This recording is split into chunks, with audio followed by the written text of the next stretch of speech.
Pemirsa, perang bintang diprediksi akan terjadi dalam pemilihan kepala daerah DKI Jakarta. Sejumlah nama beken mulai dari menteri, mantan capres, mantan gubernur hingga mantan panglima TNI masuk bursa calon gubernur DKI Jakarta. Apakah pertarungan politik menuju Pilkada DKI Jakarta 2024 akan berlangsung panas? Bagaimana pula peta koalisi di Pilkada DKI Jakarta nanti?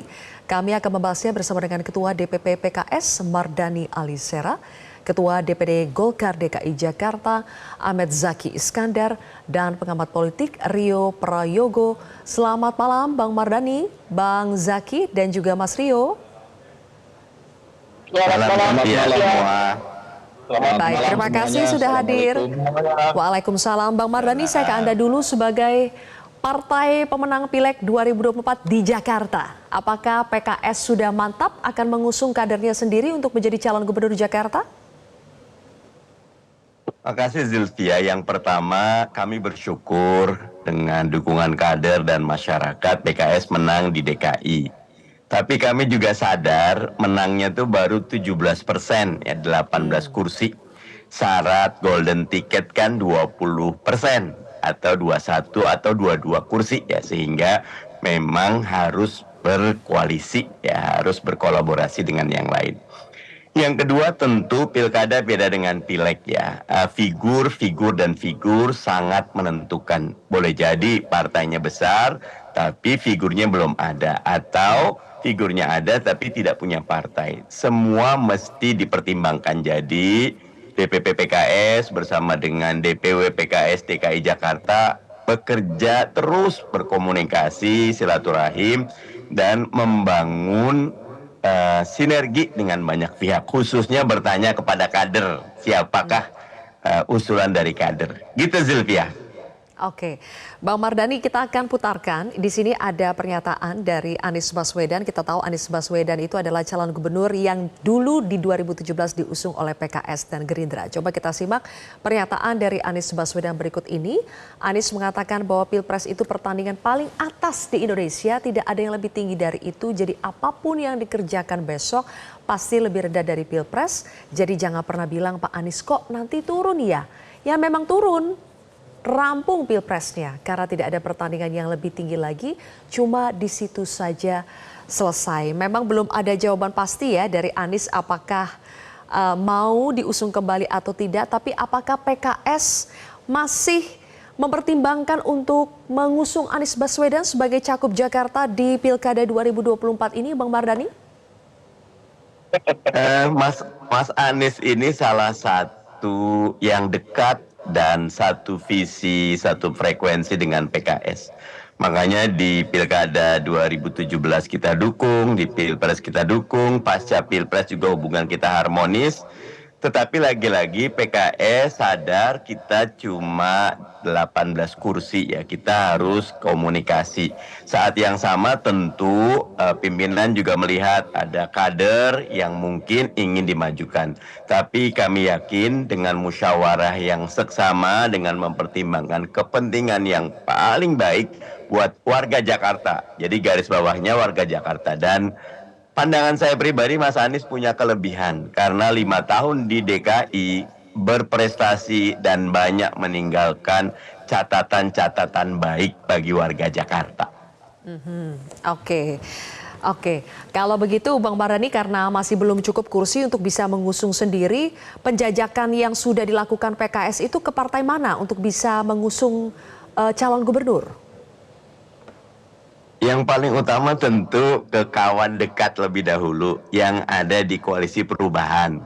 Alhamdulillah dengan teman-teman Nasdem dan PKB sudah berkomunikasi. Tapi Bang Zaki juga senyum itu. Saya cukup dekat dengan kawan-kawan dari Golkar, ya.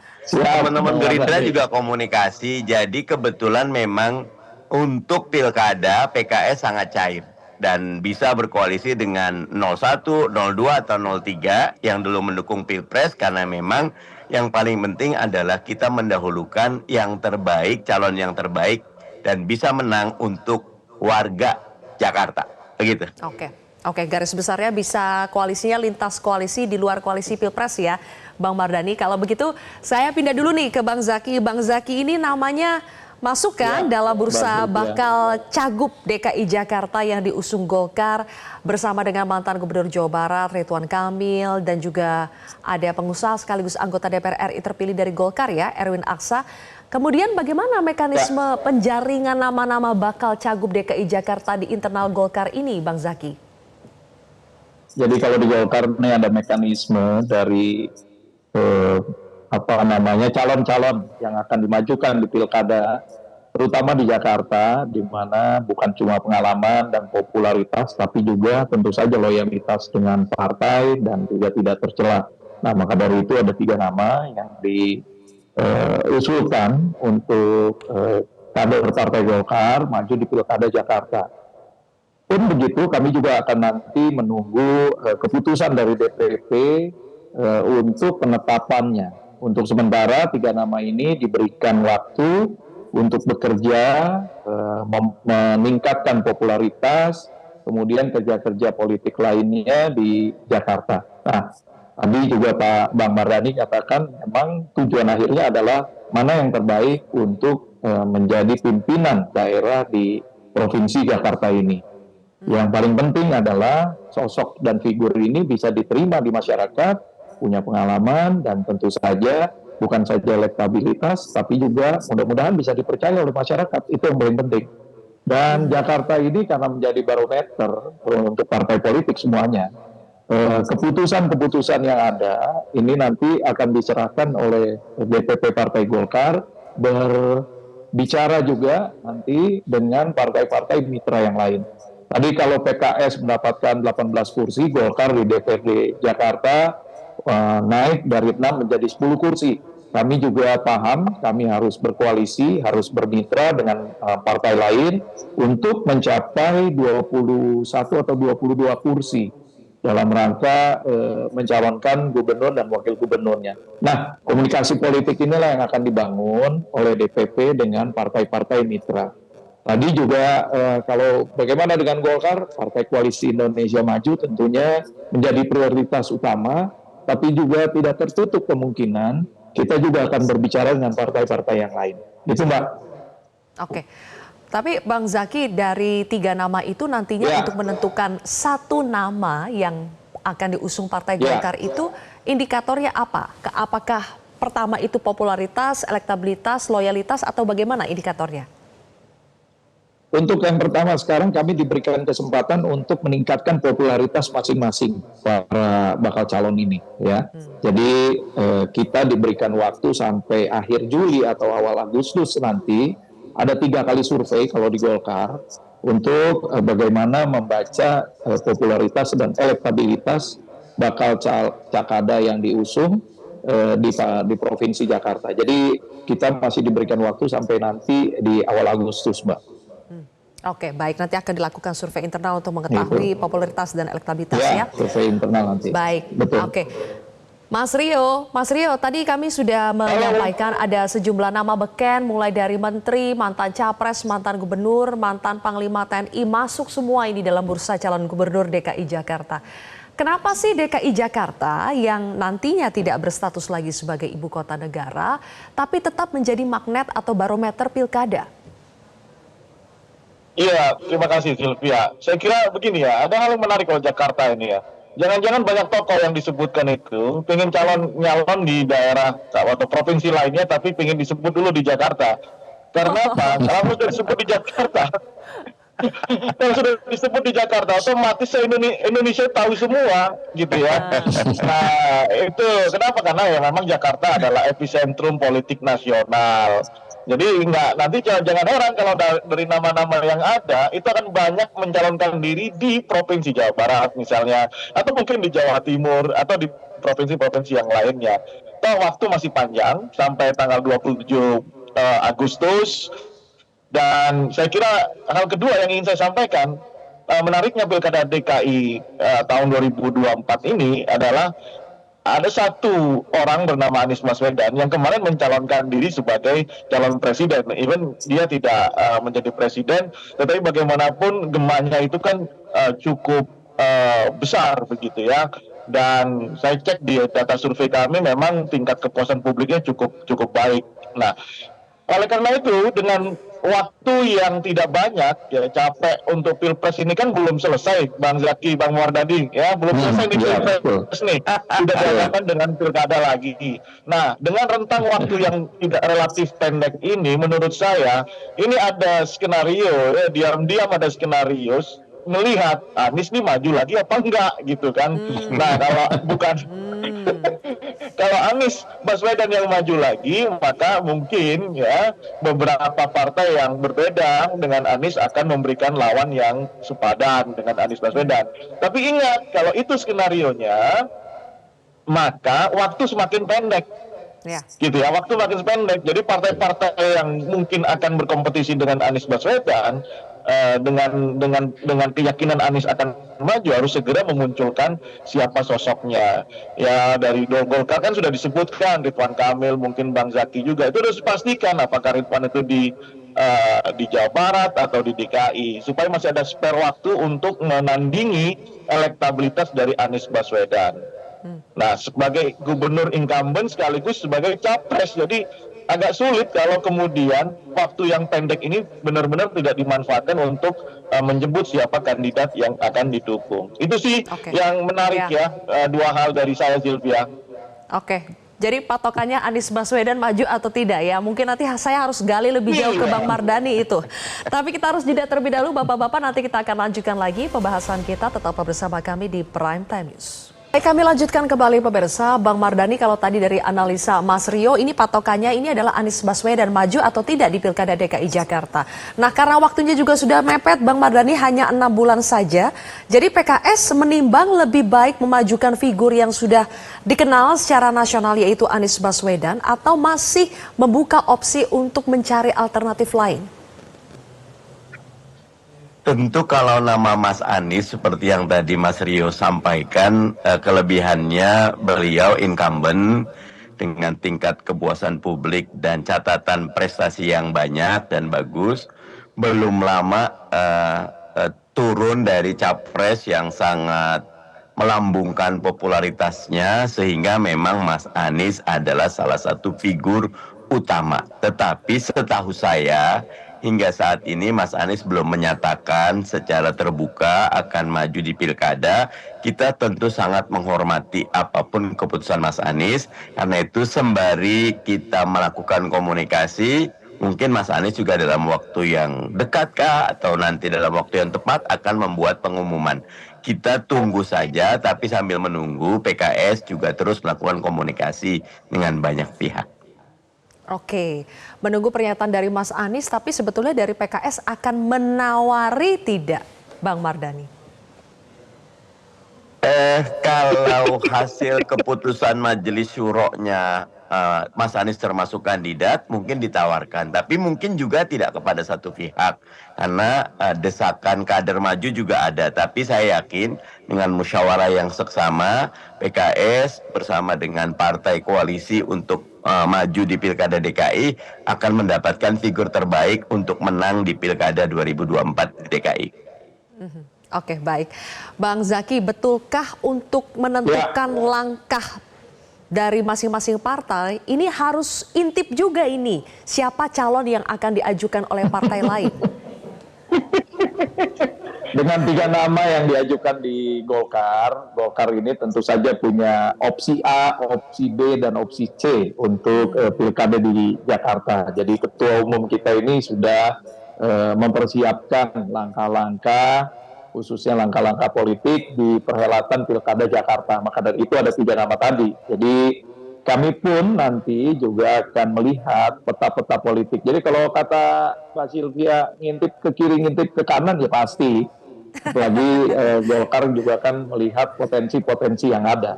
Begitu juga dengan nanti pembicaraan di koalisi KIM maupun juga dengan para petinggi-petinggi partai yang lain. Jadi Bang opsinya Zaki, masih terbuka lah kalau Golkar sih. Iya, masih terbuka ya. Tapi betul ya, ini koalisinya, peta koalisi di pilkada itu akan sangat cair dibandingkan dengan pilpres. Jadi tidak melulu hanya akan di KIM saja. Jakarta ini kan nggak ada partai yang dominan bisa mencalonkan satu pasang sendiri. Sudah seperti 5 tahun yang lalu. Maka dari itu tentu saja komunikasi politik harus kita bangun juga. ya, apalagi tadi walaupun PKS 18 juga tetap masih butuh 3 atau 4 kursi lagi nanti, apalagi Golkar ya, 10 kursi, membutuhkan kurang lebih 14 kursi nanti untuk melengkapi persyaratan pencalonan. Jadi masih ada kiri kanan pembicaraan. Jadi mungkin PKS dengan Golkar kita bisa ketemu juga, ngopi bareng ya Bang Pada. Sangat-sangat baik. Oke, baik, semua opsi masih terbuka ya. Oke, kembali lagi ke Mas Rio. Mas Rio dari mantan Capres, sekarang juga ada mantan Panglima yang katanya masuk juga dalam bursa di PDI Perjuangan ya, ada Pak Andika Perkasa. Apakah figur populer itu menjadi faktor penentu utama kemenangan di Pilkada DKI Jakarta? Ya, saya kembali lagi ke teori tadi. Keyakinan saya kalau variabel Anies Baswedan masih maju sebagai calon gubernur DKI, tentu harus dipasangkan, dicarikan ya, elit-elit politik harus berembuk mencarikan pasangan calon yang selevel dengan Anies Baswedan, ya mantan capres ya, gubernur incumbent. Tentu ini tidak sembarangan. Approval rating juga bagus di data saya.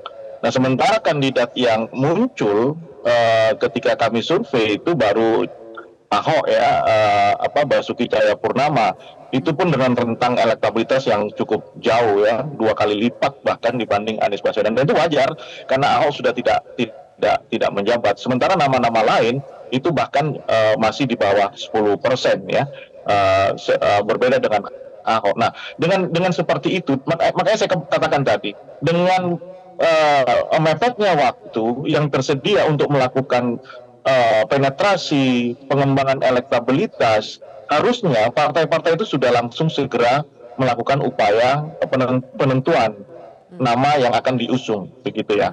Nah, kalau ini masih terus ditahan, jangan-jangan nanti sama Anies ini ya biarin aja lah, nanti gua daftar di 2 jam sebelum penutupan misalnya, seperti itu. Nggak keburu juga nanti untuk mengembangkan popularitas. Kalau pertanyaan tadi Sylvia itu adalah pentingnya popularitas. Nah, secara saintifik ya jelas popularitas itu adalah tulang punggung pemenangan. Gimana orang mau mencoblos seseorang atau kandidat atau figur kalau tidak dikenal.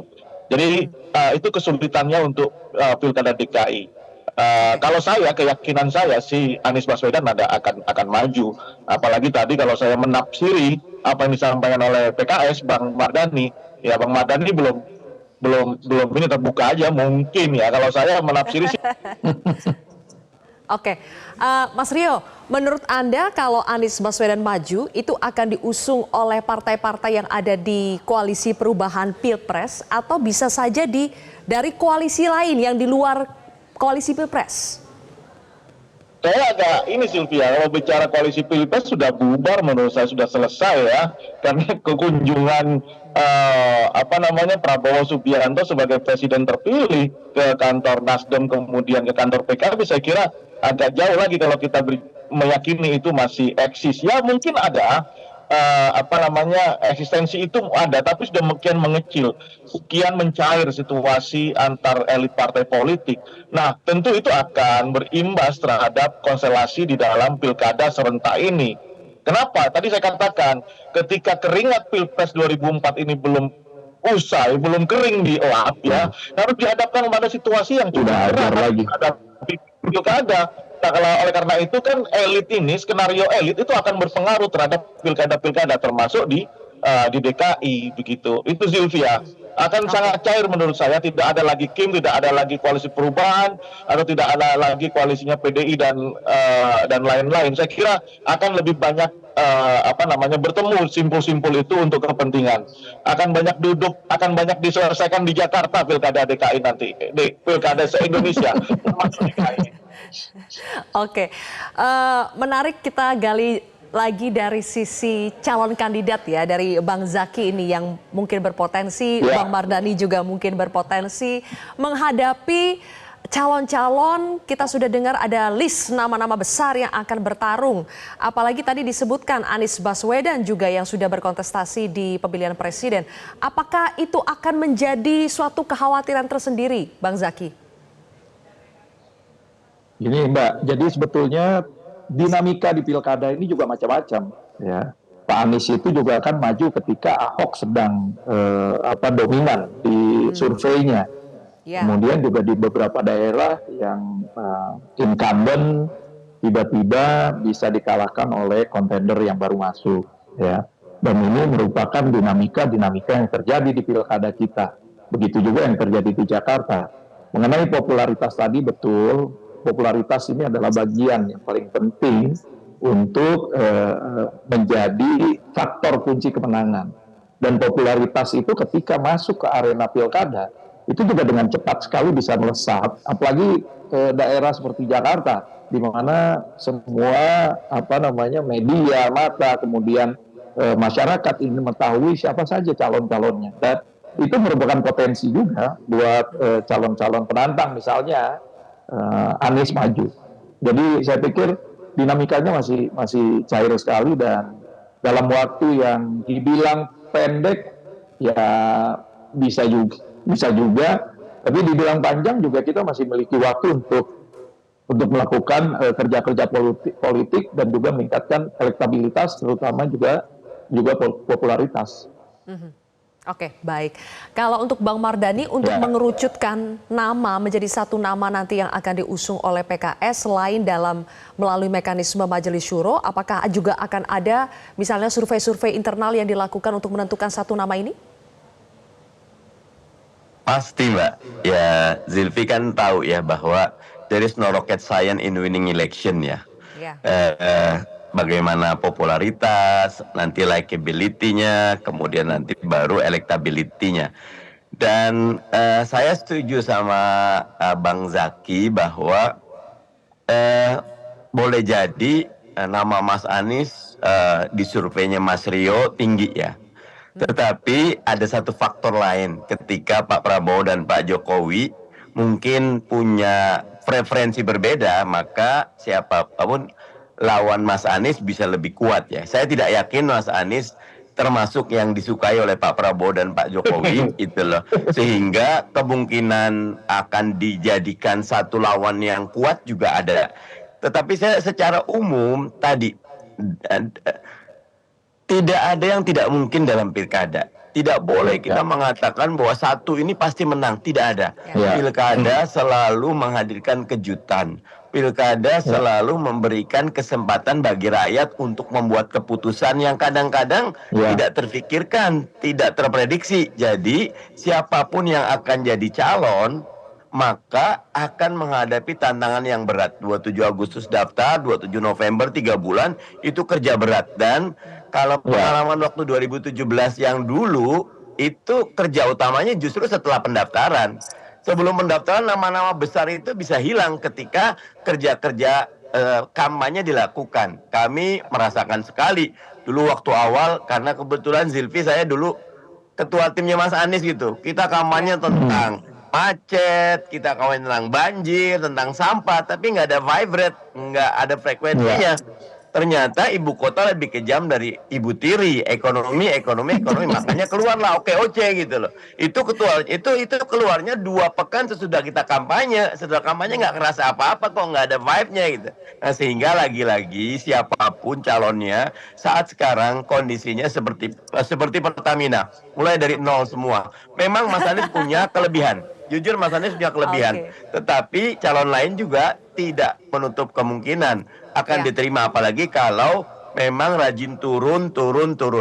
Di DKI pengalaman pilkada, pengalaman pileg kemarin yang pasang baliho besar, yang pasang nggak kepilih kok. Tapi yang turun itu yang mendapat kepercayaan. Beda DKI dengan di tempat lain. Gitu Zilvi. Baik, kalau begitu. Terima kasih Bang Mardhani, Bang Zaki, dan juga Mas Rio sudah bergabung, berbagi bersama kami di Prime Time News. Terima kasih. Bang Zaki.